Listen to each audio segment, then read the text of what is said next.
I'm going to lay out what happens, what's going on here with Candace, Bibi Netanyahu, and Bill Ackman, because it kind of leads up to something that happened between Charlie and me on this show about a month ago, August 6th.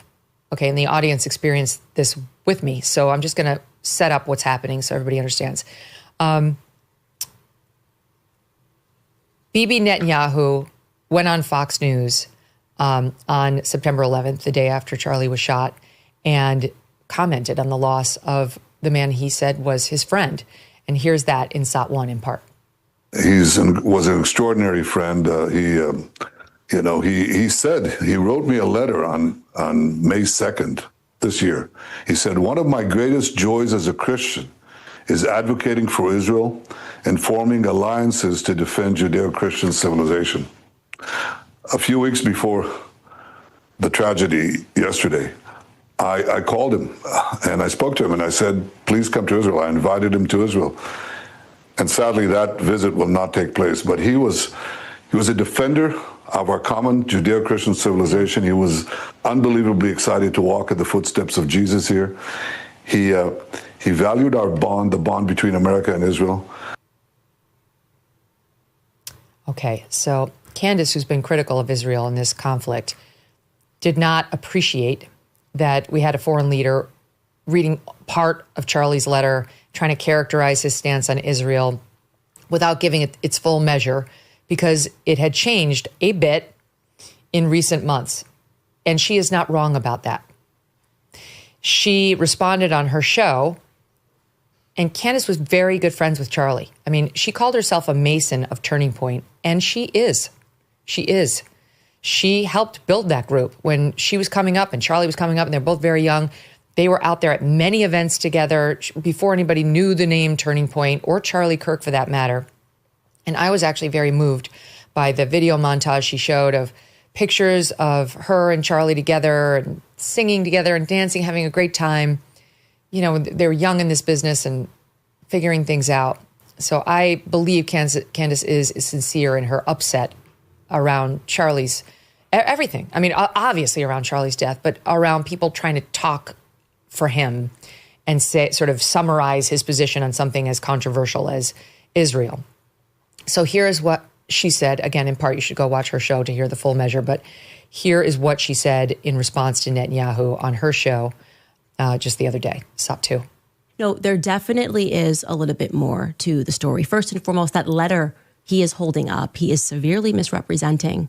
Those sentences are real, but I am calling upon Bibi Netanyahu, the dear friend to Charlie Kirk, to publish the letter's entire contents. Like, don't start with just 2 sentences. Publish the entire thing.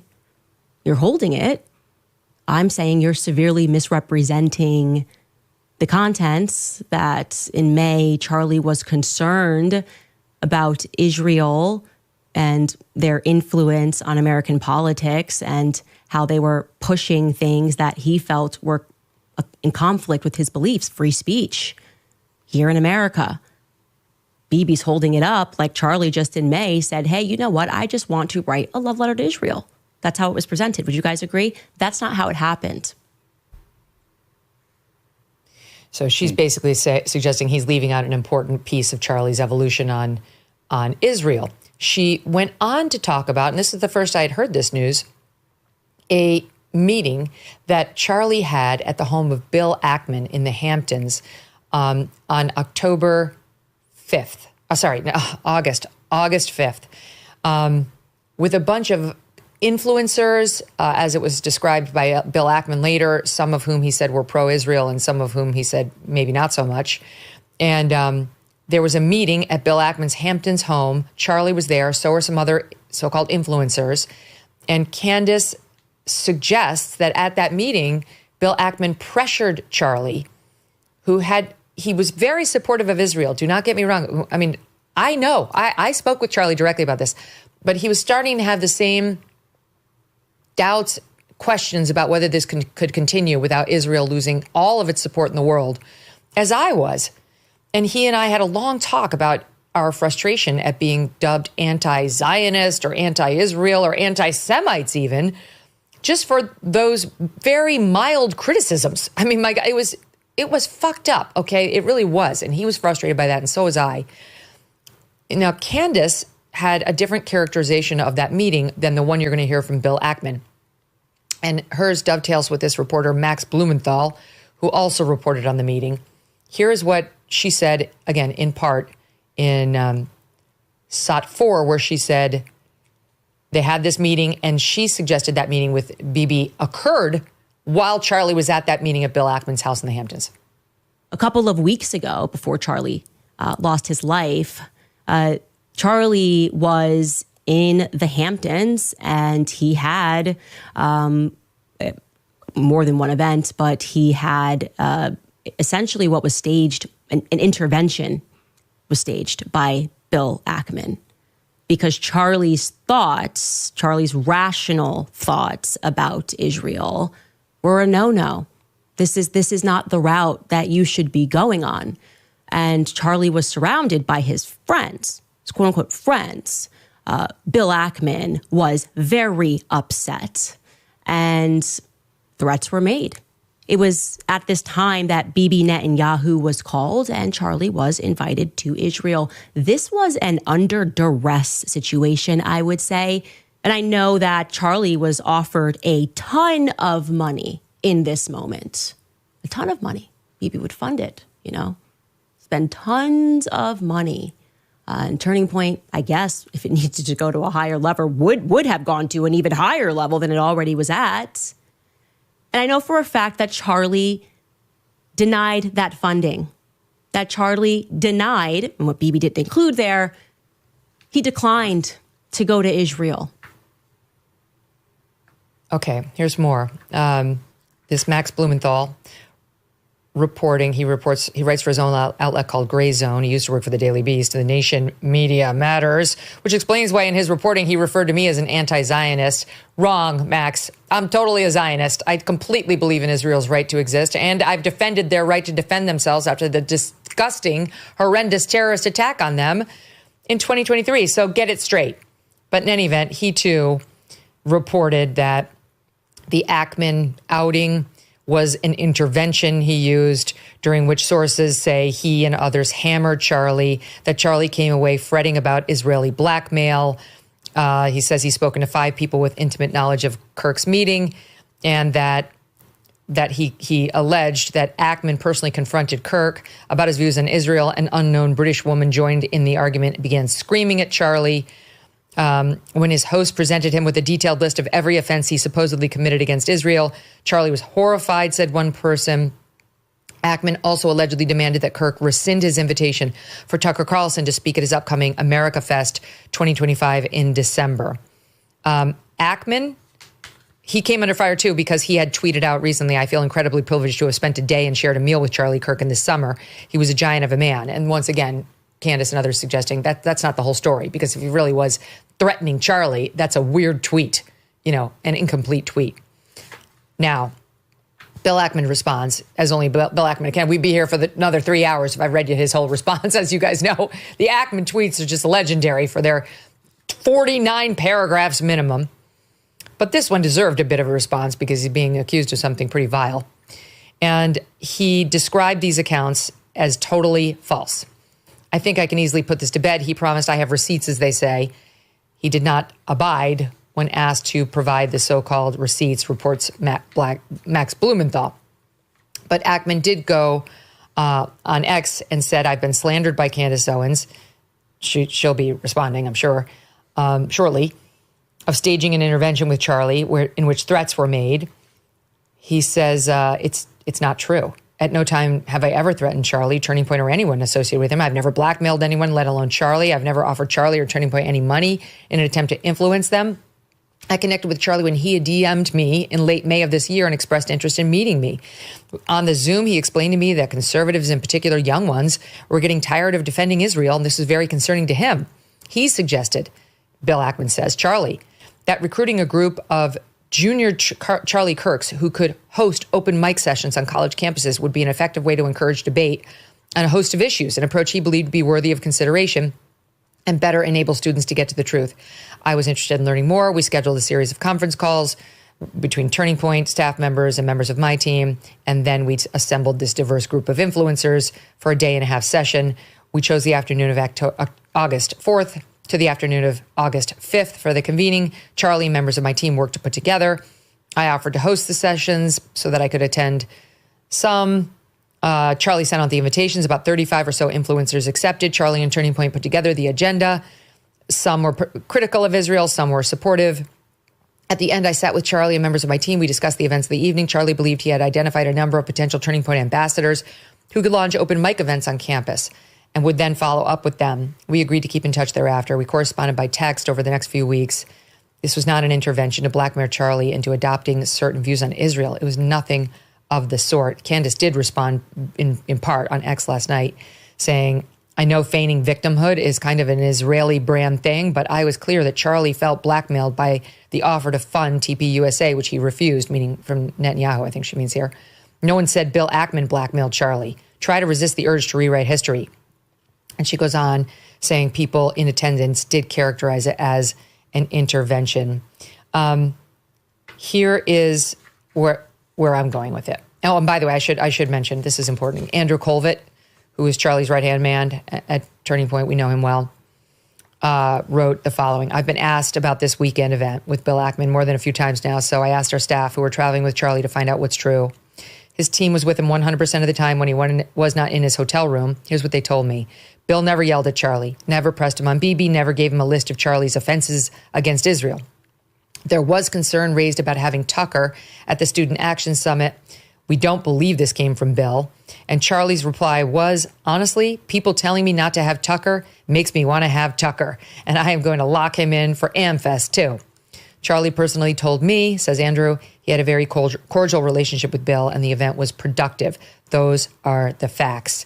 Well, here is the reason I am weighing in. I wasn't there and I don't know what happened. But the day Charlie was done with that summit at Ackman's house, he came on my show. It was his last appearance on the Megyn Kelly show on August 6th.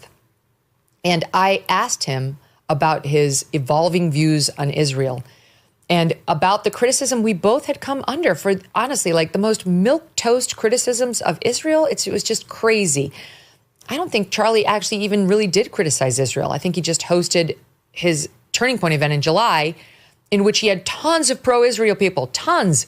But also Dave Smith was there, who's a critic, and Tucker was there, who's become a bit of a critic. And he got so much shit for this. And Charlie was really frustrated by this and annoyed because no young person, no person under 30 in America supports Israel. They just don't. Look at the polls. It doesn't matter whether you're conservative or not, like virtually none of them. And that was Charlie's constituency. And Charlie was hearing from those people that they were not into this and they really weren't into our support for the war in Iran and bombing Iran and all that. And he was trying to find a way of bringing that to President Trump and bringing that to his donors and to everybody else to say, hey, you might be losing some support here. I said the same, and both of us got treated like we are Mehdi Hassan, and we were annoyed. We were both annoyed by that. So we had the conversation. I did not tell Charlie we were going to discuss it. Usually when guests are coming on the show, we'll give them a heads up, like in case they want to study up on something, whatever. Like these are probably generally the 8 to 10 topics we're going to hit. And we did not give him heads up on this because I didn't even tell my team on it. I just decided to do it. And here is a chunk of how that went.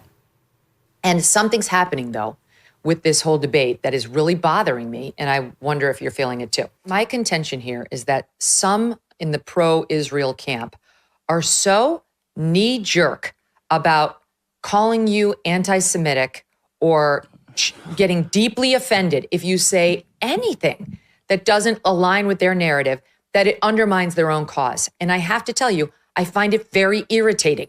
I'm so glad you brought this up, and I would second that.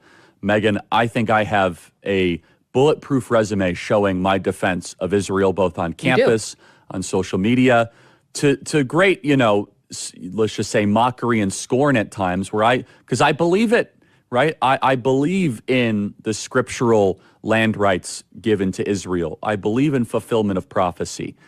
And again, I'm not a theologian, but I'm a Christian. My life was changed in Israel. The spiritual energy is so amazing there. I want them to win. I've said that repeatedly.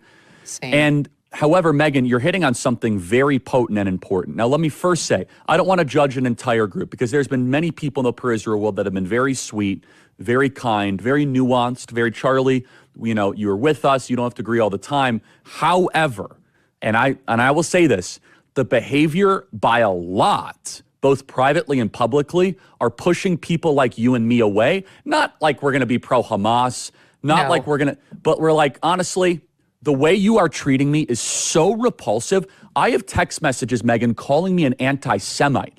I am learning biblical Hebrew and writing a book on the Shabbat.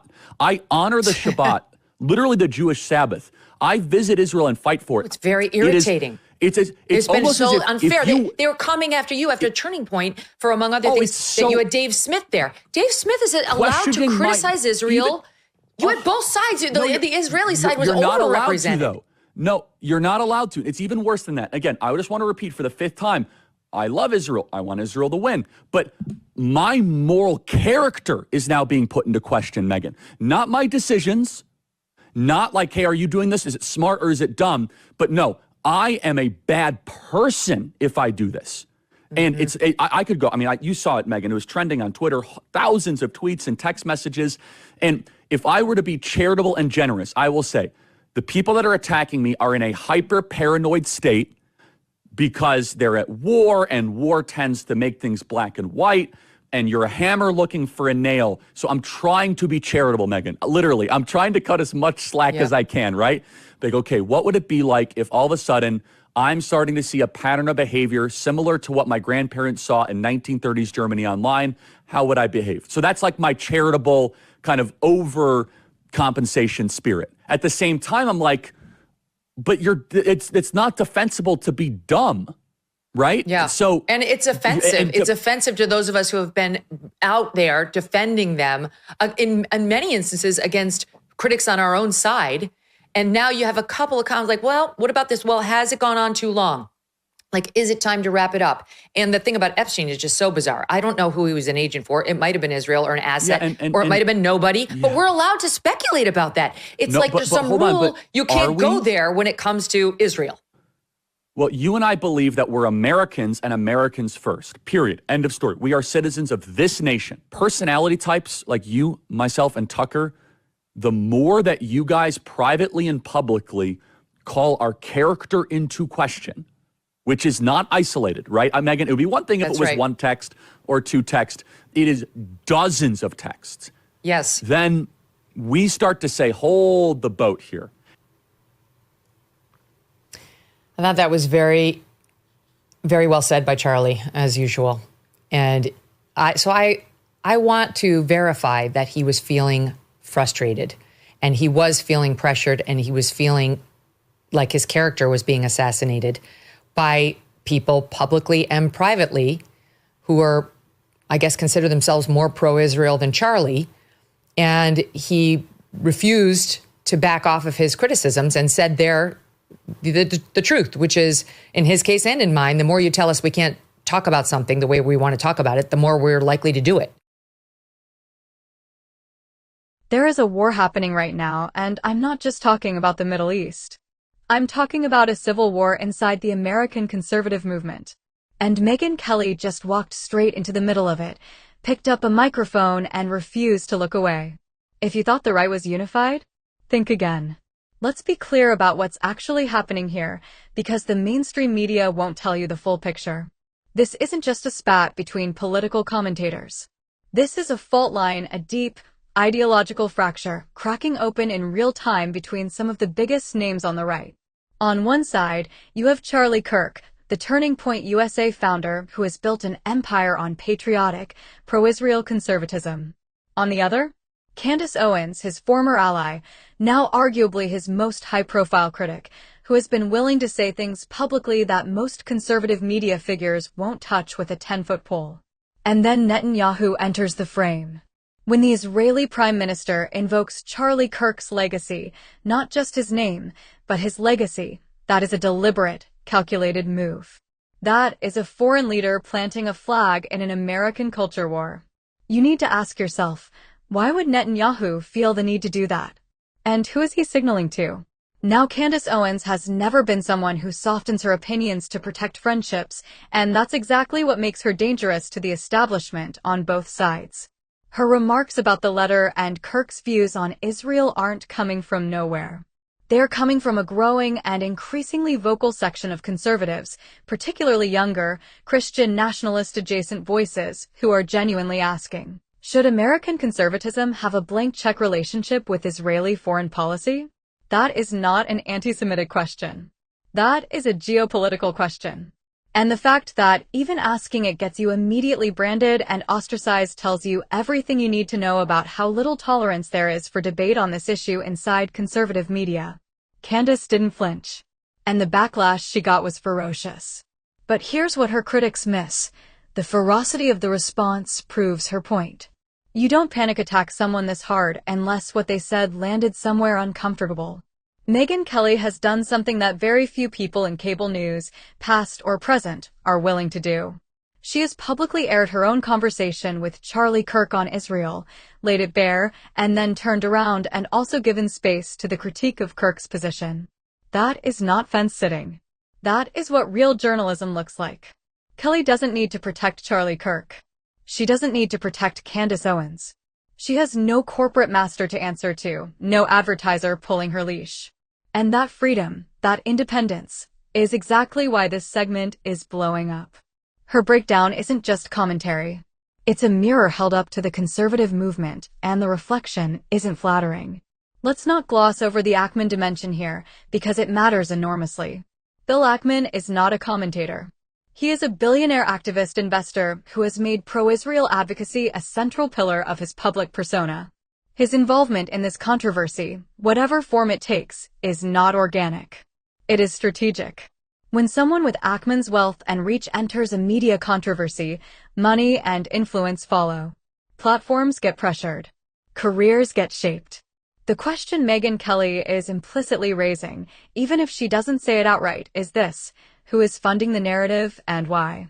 That is the question the conservative base is starting to ask more loudly. And nobody with establishment money wants that question answered. Here's what I want you to sit with. Charlie Kirk built one of the most powerful youth conservative organizations in American history. Candace Owens helped amplify that movement to millions. And now they are on opposite sides of a controversy so explosive that a foreign head of government felt compelled to weigh in. When the leader of another nation is publicly inserting himself into your conservative media ecosystem, choosing sides, naming names, you have to ask the one question that nobody on either side seems willing to answer. Who exactly is American conservatism being built for? Drop your answer in the comments. Because I think this is only just getting started, and the next shoe to drop is going to be bigger than anything